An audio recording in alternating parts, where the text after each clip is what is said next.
因為我一直咧以為我你令到世間好多痛苦嘅人睇到光明咯。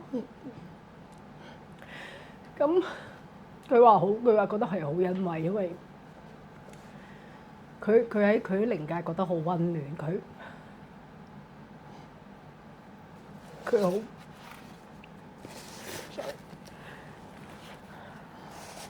佢好驕傲有你呢個仔，佢話佢好 proud of。我都唔知講咩，因為嗰陣時佢話我覺得我好似爸爸生前，我令到佢好失望。我好似做咩嘢都唔成咁樣，因為嗰陣時我個人好心散，都唔知諗乜嘢。佢話其實時機未到啫，當時可能好多嘢係尚未發生，但係咧佢話人咧其實係好多嘢一步。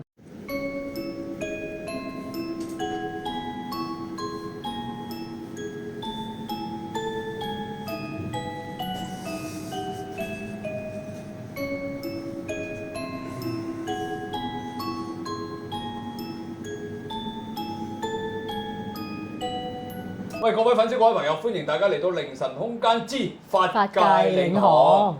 嗱，今日咧大家睇到啦，我身邊呢一位係邊個啦？喂，你自己介紹自己先啦。Hello， 我係中年好聲音260強嘅陳寶雄 Sam，你好。今日咧點解請咗 Sam 哥上嚟咧？嗱，話説咧，我哋之前咧喺呢個凌晨空間預中神東咧，咁啊請咗 Sam 哥拍咗幾集啦。咁佢其實大家都知道啦，我哋餐餐都爆肚嘅啫，Sam 哥啊，我哋又冇稿又冇剩。冇對嘅，冇對稿嘅。咁啊，Sam 哥咧就喺嗰個視頻裏邊咧就唱一首歌，仲有咧喺個言談之間咧，Sam 哥曾經咧就提到過佢父親嘅，咁當然係已經過咗世啦。係。咁我當時咧就應承咗阿 Sam 哥咧，我話不如咁啦，Sam 哥我就請你去阿 Katie 老師嗰度，由阿 Katie 老師咧就現場咧幫你嗰位父親咧通一通靈，咁啊。等一陣間咧，當阿 Katie 老師去請，即係佢去見嘅嗱，佢唔係上身㗎，佢飛去嗰度時空裏邊去見到，咁佢就會講俾你聽嘅情形點啦。明白。咁如果你去到嘅時候，你想即時問阿 Katie 老師咧，咁 Katie 老師就會同你阿父親咧就去溝通，然之後再話翻俾你聽嘅。成件事好簡單嘅。咁好啦，咁喺未開始之前咧，咁你咧好似。Katie 佢阿 Sam 哥咧，我次次都逼阿 Sam 哥唱首歌嘅。咁我又要預備啦。嗱，因為點解咧？喺較早之時咧，阿 Sam 哥喺凌晨空間預中神東嗰度咧，就唱咗幾首歌嘅。哇！啲留言咧，我都有聽喎，好有感情啊，唱得。多謝。嗱，呢啲係阿 Sam 哥自己作出嚟嘅詞，即係自己係自己創作嘅。自己創作㗎，好犀利㗎！佢啲歌咧係好，我就覺得好有 feel 嘅。所以我餐咧，我一捉質阿 Sam 哥咧，我就點都要阿 Sam 哥唱翻首歌。而事實上咧，你睇下啲粉絲留言你就知㗎啦，好正嘅，係嘛？嗱，咪好啦，咁啊 Sam 哥你準備好未先？OK 嘅，俾你父親嘅喎，冇錯啊。你唔好喊喎，唔該你啊，你忍住喎，我忍住先啦，忍住。因為今次可能唱多少少啦，可能唱一大段咁樣啦。緊要，你唱得好好聽嘅。咁我今次特別咧，因為我見啲留言咧都好中意我一首創作叫做《眼睛反映眼睛》啊。咁點解咧？因為喺2023年嗰年，我參加中年好聲音嗰年咧，簡單啲講下先。因為我參加嘅時候，我糖尿上眼，我當時嘅右眼係盲咗嘅。咁亦都係因為參加咗呢個比賽出咗街之後咧，就有啲奇遇啦。咁最尾就有一位神醫啦，我叫做。阿林醫生啦，林順潮醫生啦，眼科好出名嘅，咁佢幫我最尾係做咗一個大手術，亦都喺呢個得到一個大嘅恩惠，令到我重見光明啦。當時我連左眼都有事㗎，而家我簡直係奇蹟地，你睇下，起碼你哋見我都唔覺啦。如果我唔講出嚟，真係唔覺，完全唔覺。我嗰陣時係睇唔到，我太太係扶我上台落台。但係你比賽點比賽？唔係佢扶我上台落台，同埋啲同學照顧我咯。我完全係一個失明者嚟㗎。你比賽我有睇喎。你見唔見到啊？我唔睇唔到你係有問題喎。你再得閒翻睇啊，同而家唔同嘅樣。其實唔係個樣係當然唔同啦，我係唔知道你原來比賽緊嘅時候，你隻眼已經睇唔到㗎啦。睇唔到。哇！係蒙晒。咩毅力嚟㗎？你嗰啲？因為我其實諗過退賽嘅，咁當時佢話俾我聽入咗圍，咁我同我女講話，我有朝咧多咗條線啊，嗰隻眼左眼啊，我就話即係嗰條線會越撐越大喎，撐到咁上下就會連左眼都會盲埋。咁我點玩咧？咁我想退賽，咁我女話：唉，爸爸你唔好咁樣啦，咁難先入到位，做咩要退賽咧？唔係咁易啊！咁我話阿女啊，我覺得自己好醜樣啊，我咁樣點見人咧？我好自卑嘅個人。咁我女話教翻我轉頭，佢話：爸爸呢個係叫做中年好聲音，又唔係中年好靚仔。你使乜理人咁多咧？係啱。咁佢講一言驚醒夢中人啦，我咪參加。點知一參加出咗街有好好嘅反應，就於是遇到呢個林醫生啦。咁喺國內佢嘅醫院嗰度做呢個大手術。哇！連當時我啲同學咧，即係我叫做同學仔嘅，我哋啲入圍者。中年好聲音。係啊，成班即係為我幾開心，仲有啲陪我一齊上去內地做呢個手術。俾大家個讚先，好人好事，好人好事。包括當時陪阿 Sam 哥嘅嗰啲同學仔，大家俾個讚先。喂，好啦，你今次係唱翻邊首歌？我要就係因為咁樣咧，我就開始寫翻歌。我睇翻完之後，我寫俾啲同學咧，當時有108位嘅。我最尾到而家為止咧，我話送俾佢哋每人一首咧。我而家咧寫咗95首俾佢哋，哇！係每人一首。喂，咁唔係啦，我凌晨空間，不如你幫我寫首啦。你講就得㗎啦。我都贊成幫我寫首就得。你講就得㗎啦。開心。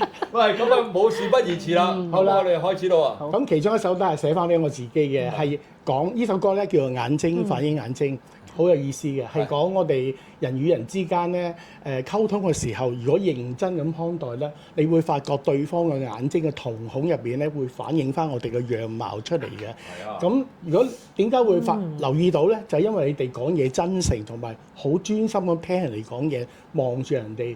咁先至會發覺㗎嘛，咁所以我覺得個概念攞咗嚟寫咗呢首歌叫做《眼睛反映眼睛》。係啦，快啲唱啦，我好心急啊！好啦，唔講咁多啦，我今次可能唱多少少啦。我唱好中意唱。OK。嗱，我哋靜啲啊，靜少少。OK 嘅音樂可能會好細聲，試下啦。唔細聲咁就真係 OK。OK。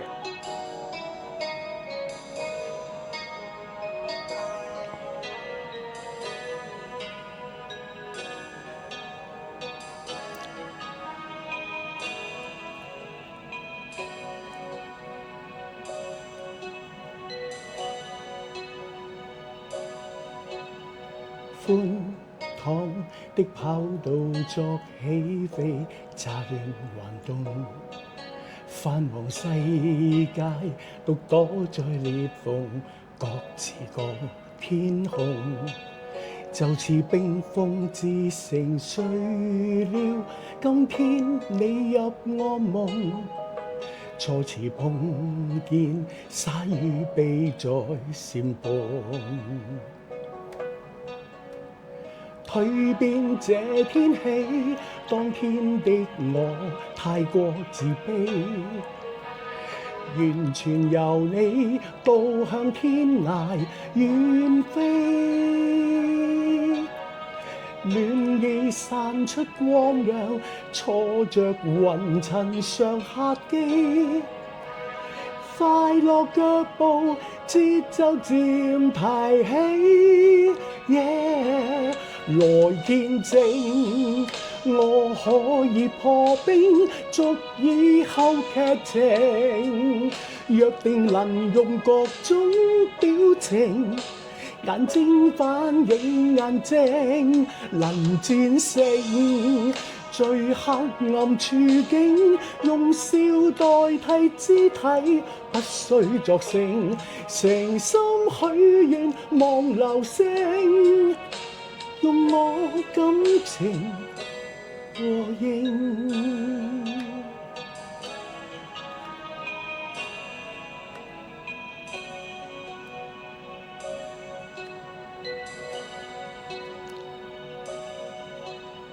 青草把公路接通，空氣也直送，伴隨四季，日光多溫暖，再沒有冰封。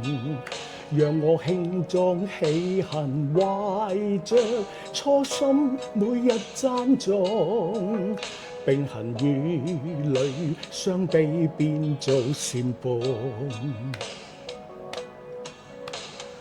隨便這天氣，今天的我要愛自己，完全由你導向天涯遠飛，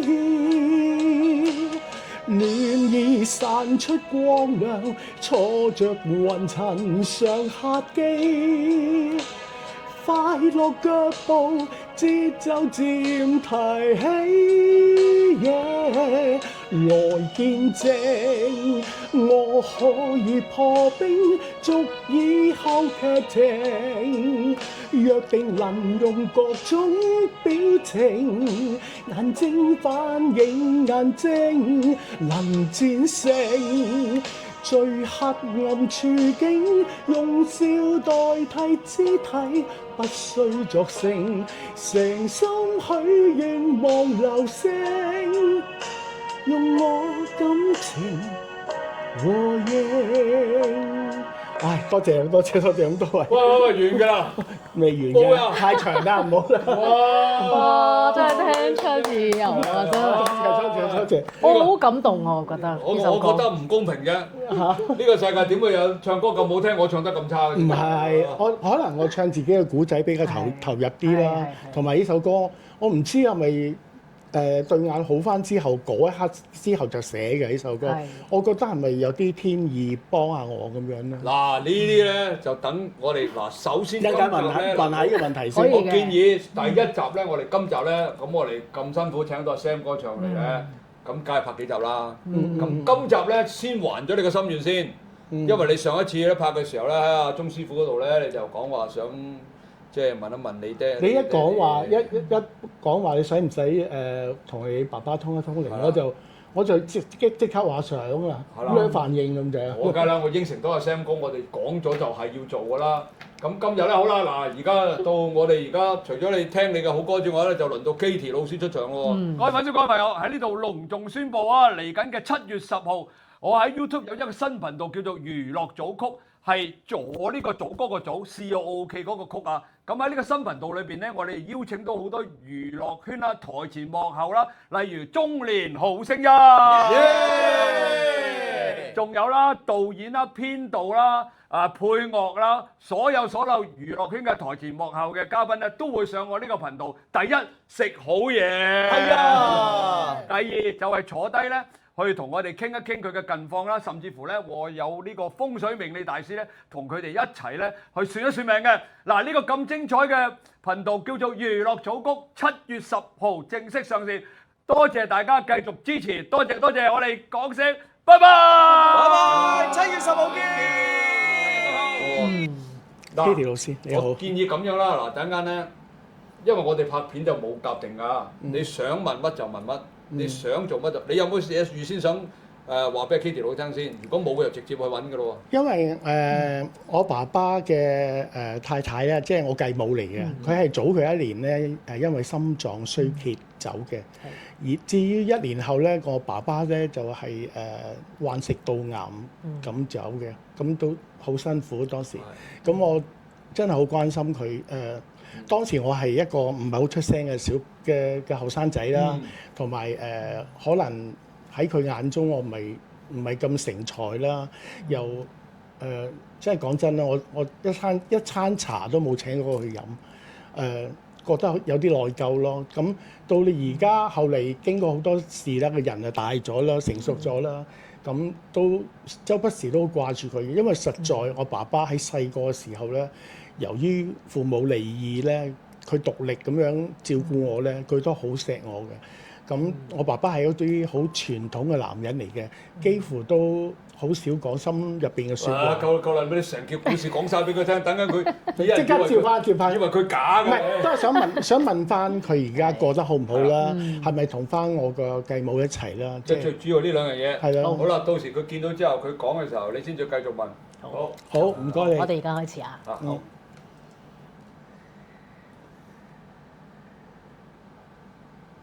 可以得到你嘅允許或者同意咧，我而家請宇宙神明同埋高音上師咧，為我去連結你嘅爸爸啦，同埋你嘅繼母啦，睇下佢哋而家身在何方，可以嘛？可以。好。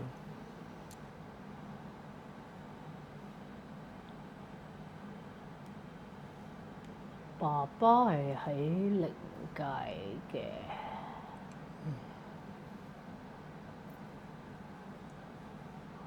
咁我而家睇到佢咧係一間屋入邊一個空間，係坐喺度。咁咧，佢就隻眼咧，佢有少少有啲覺得不可思議嚇，無啦啦我哋咁樣揾佢，咩話即係再望清楚係咪係啦？我都話確定係嘅，因為係今日仔仔啦，Sam 哥啦，想連結你。佢話：你想知道啲乜嘢啊？咁樣。佢覺得好唔好啊？而家佢話呢度都幾安樂㗎，不過咧都係冇分日與夜喎，呢個空間入邊。同埋咧，佢話佢而家生活唔錯嘅，但係偶爾佢會有諗翻起佢呢一世所經歷嘅一啲嘢。咁佢咧，即係頭先你講到佢父兼母職咧，佢一路咧都係覺得係對你有虧欠嘅，即係縱使佢係已經係父兼母職，但係咧佢覺得點樣都好啦，係冇辦法去取代一個媽媽嘅情況，咁所以佢係一路都覺得係對你有虧欠嘅。咁你雙方都有呢個情況，咁佢咧喺靈界咧，佢係修佛法嘅。佢話每一日都有為你，佢已經其實係位列咗祖先。佢話每日有為你哋念經嘅嚇，每日都有嘅。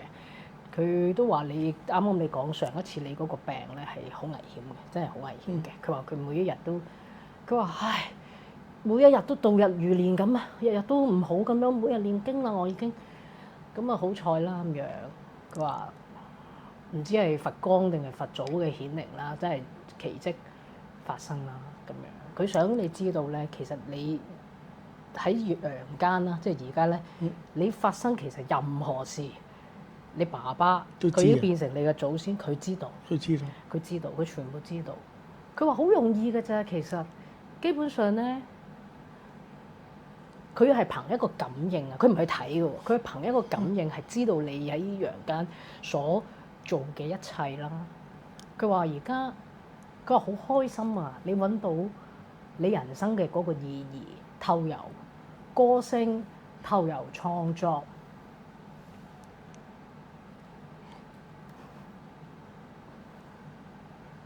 因為我一直咧以為你令到世間好多痛苦嘅人睇到光明咯。咁佢話覺得係好欣慰，因為佢喺靈界覺得好溫暖，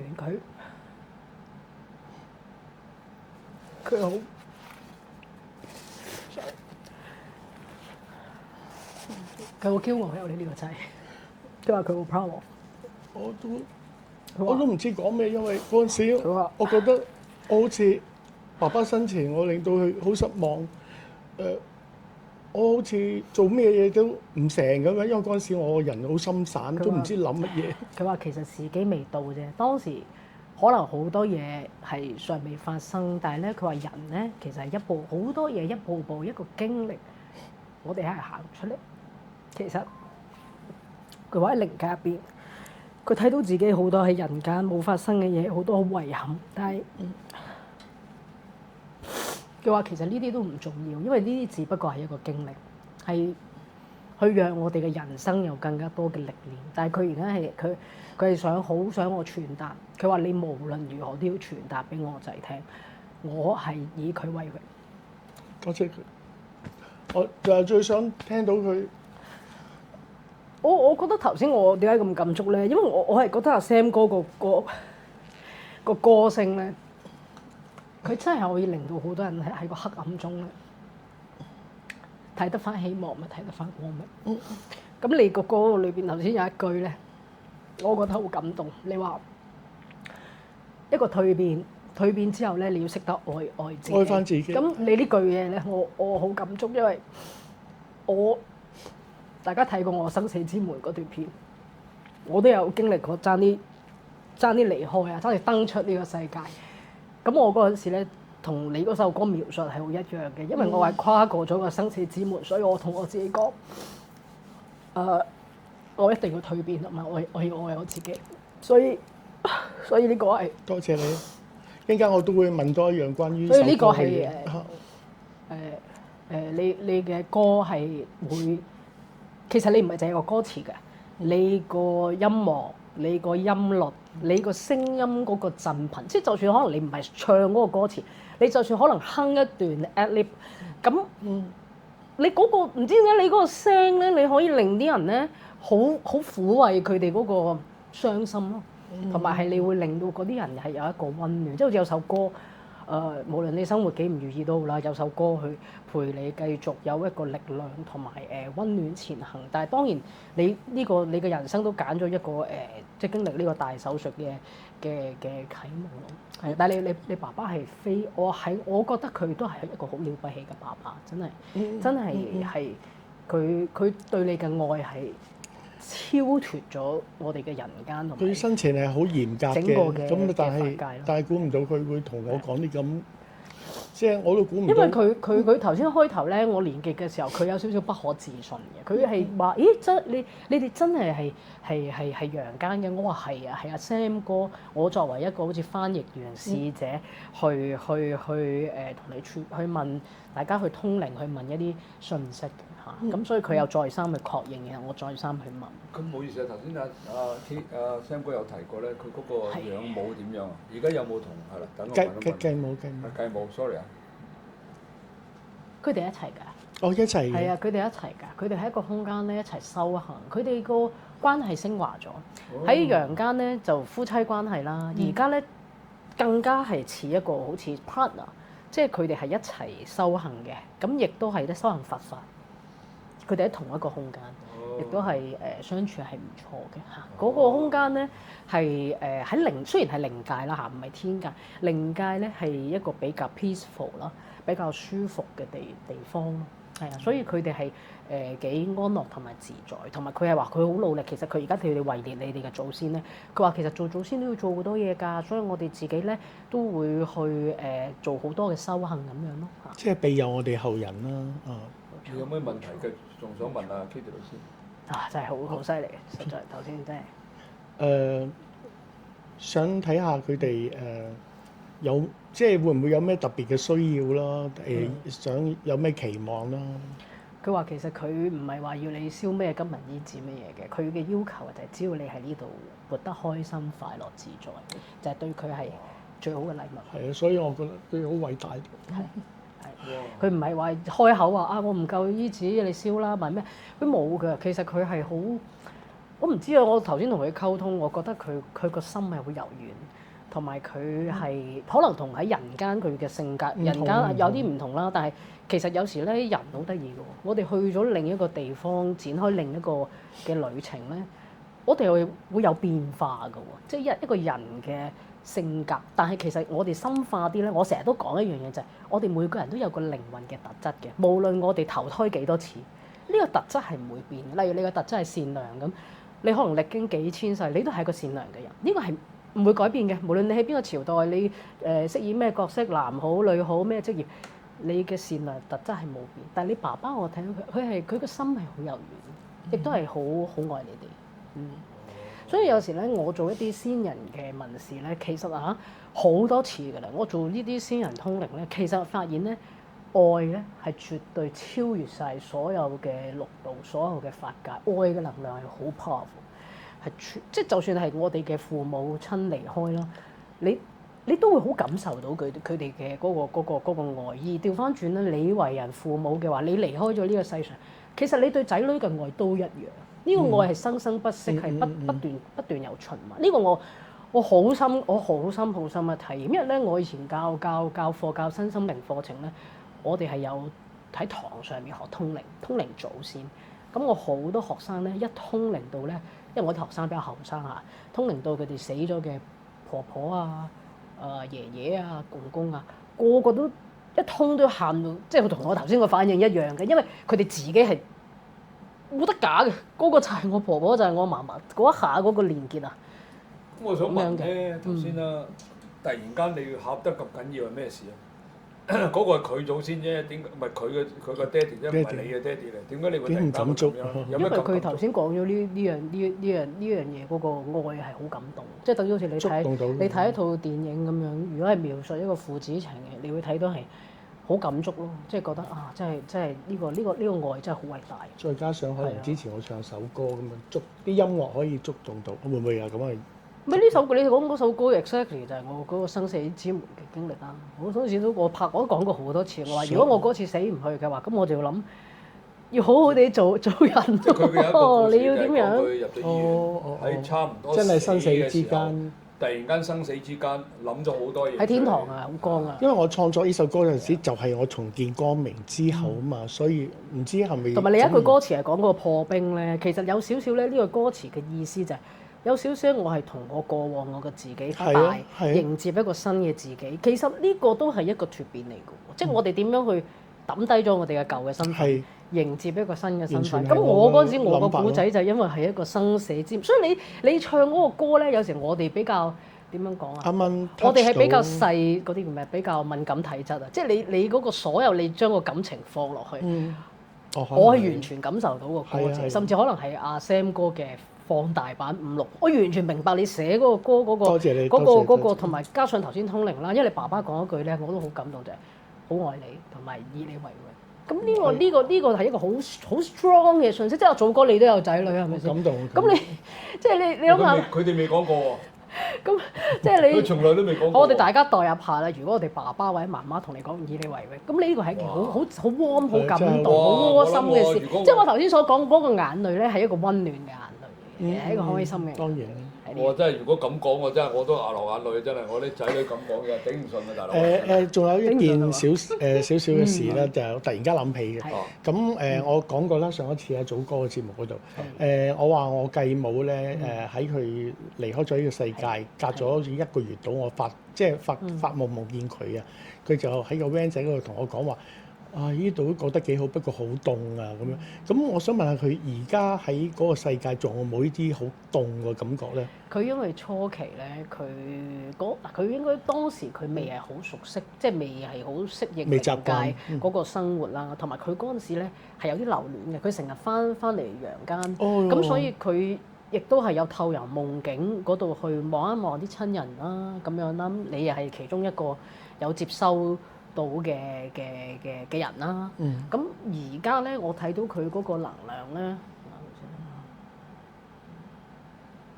佢放低咗好多人間嘅執念，或者例如可能我仲有好多嘢未做啊，好多朋友未見啊，咁我離開咗啦。佢話其實已經放低好多啦，因為你嘅繼母話其實佢明白呢個唔係一個真正嘅告別嚟嘅。呢個只不過就係完咗某一個階段，再開始一個階段，唔係永遠唔見啊嘛。但係佢哋亦都明白人同鬼即係靈體啦，有界線嘅，即係唔可以成日咁樣越對雙方都唔好。呢個我哋節目講過好多次啦嚇，所以呢個佢係明白嘅。問多少少咧，我爸爸咧喺頭七嗰日咧，我就見到有隻比平時大嘅曱甴出現。咁係咪佢嘅化身？曱甴慢慢行埋聲歌度。係啊，慢慢行埋嚟，跟住停咗喺度唔喐嘅，係咪佢？佢係你祖先，唔係你爸爸。哦。你祖先有少少係想喺一個頭七裏邊，成個情況係得以完成，所以你嘅祖先嘅顯靈，但係唔關你爸爸事嘅。係啦，祖先嘅顯靈，所以有啲人咧，頭七啊，或者親人嚟去7、7、49日啊，見到好大隻飛蛾，好大隻蝴蝶，或者一啲異象啦，天氣嘅異象啦，各種情況，或者甚至有啲人係我感覺到我離開咗嘅爸爸就係坐喺間房，呢啲係經常有嘅，係啊，或者係有時係祖先啦。因為嗰隻曱甴比起平時嗰啲咧大隻啲嘅，佢想你睇到，深色啲，係啦，又想你睇到，係啊，會嘅。會嘅，我仲同佢講説話，同阿小強講説話添。其實你個感應都唔錯㗎，因為你嗰個係咯，佢係開咗個雷達啊，佢自己唔知啊，佢其實係有呢個感應力強嘅。好似頭先阿雙哥摸嗰個好勁嗰個金字塔啦，我要摸幾次先摸到。佢話呢啲都有感覺。佢一嚟佢就摸到咯，所以你其實佢接收仲強。佢個接收器係幾好㗎，佢個接收個頻道。不過你冇冇去諗呢啲嘢，真係冇做嗰啲嘢。冇做嗰啲嘢。你嘅創作嘅靈感咧，你上面嘅高我帶落嚟俾你嘅。哦，你嘅，所以你個天線唔會太差㗎。有時你可能係發夢收到靈感，或者寫歌嗰陣時收到靈感。你嘅上面嘅大腦咯，西式我哋叫做高我 （high self），佢會，所以你個天線不嬲都唔差㗎，接得幾好㗎。怪得知佢就可以作咁多歌。佢靈感一到咧，其實對佢嚟講咧，佢唔係用個量，佢係用個質。即係你有時靈感好，你突然間即係你可以創作可能5首10首，但係你佢出得嚟咧，首都係好嘅，即係唔會佢唔係粗製濫造啲人。一係咧，我寧願一首我都唔出，我好嘅我就10首我都寫出。佢係咁樣嘅狀，我讀到你係呢個狀態咯，同埋係有啲要求嘅，同埋你係頭先你講過，你話為啲同學仔先寫咗95首歌啦，每一首都係你嘅心血，因為你會將你好得意，你會讀咗人哋，你有個超能力就係咧，你讀咗人哋個故事，放落個歌，未必係歌詞喎，你係個 melody，所以我話你咧好恐怖㗎，你就算咧佢創作咗個歌，如果佢自己唱埋咧，未係歌詞，所以哼嗰啲尾音咧，佢個能量都推到好上，所以佢頭先成首歌我咁觸動咧，唔係嗰幾句歌詞，我想同觀眾講，係佢有啲尾音啊，有啲嗰啲佢個喉嚨發出嚟嗰啲聲咧。好觸動到我啊！即係你係我想講你真係有呢個我唔好話特異功能啦 ，super power 啦，呢個你嘅天賦啦，真係你有呢個好強大嘅感染力，同埋創作嘅能力，因為佢真係連個 high self 去創作。我一聽嗰個 Sam 哥啲歌咧，講真啦，我都串過碼頭咕喱嘅咧，我唔會咁容易讚人，即係佢阿 Sam 哥啲歌咧，即係嗱得兩個，得幾個人嘅啫。第一許冠傑。我覺得佢啲歌好貼地，好有嗰種共鳴。咁其實都冇邊幾個㗎。家駒咯，家駒都係。家駒呢神級啦，即係都不出10個人啊。係啦。咁但係阿 Sam 哥咧，你嗰啲歌咧真係，咪住先，我要屈你喎。屈咩？作翻首歌俾我嚟。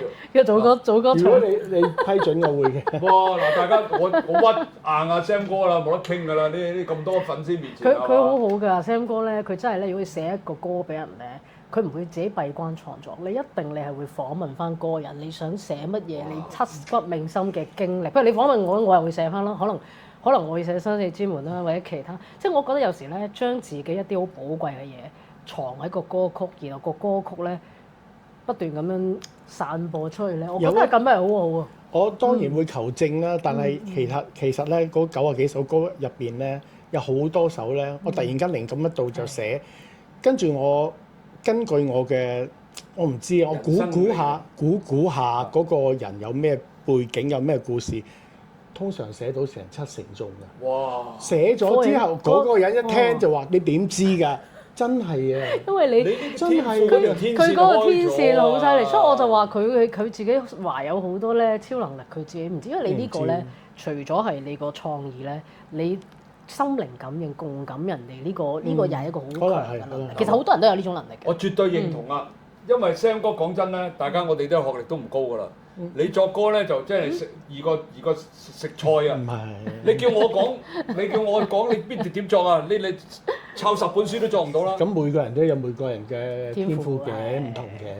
你啲天賦要精彩，要先得㗎，咁容易作歌咩？唔係最重要，我哋成日都講，其實我哋每個人咧都係有個天賦。第一你自己知唔知？第二呢個天賦你有冇用出嚟？即係呢個係需要好多信心啦、勇氣啦、毅力啦、堅持下。所以呢個我覺得係有時都好多人揾我問事咧，好得意嘅喎，未必係有時問啲棘手嘢。有時有啲人真係會問自己嘅天賦，或者我嘅夢想，或者呢個有掛鈎到佢嘅工作。我想問有嘅呢個好多人會問嘅，我嘅人生藍圖啊。咁呢個我又覺得都係好有意義咯。不過你點知阿 Sam 哥等緊嗰集就會問呢啲嘢㗎？其實我想講，我哋好似咧個時間線推前咗咁。我哋第2集白嘅嘢咧，預告緊，講咗第預告啊！嗱，你先好啦，到最後啦，嗱 Sam 哥就問咗啦，你滿唔滿意先？哇，滿意啊！尤其是我爸爸話以我為傲咧。其實我根本就係想由佢嘅口中聽到呢句説話。你知唔知你頭先一講嘅時候咧，你成身我感覺到你成身震晒。我呢度即係我同你坐咁近嘅距離啊，我感覺到你成身震晒。同埋你個心咧，因為你觸動啦，所以你個心，我哋呢個心有個脈輪咧，你個心嘅能量係擴咗出嚟嘅。所以頭先係好嗰下係即係好我都共鳴到你，好感動我都共鳴得，因為好似我好咁睇咗出超感動嘅戲。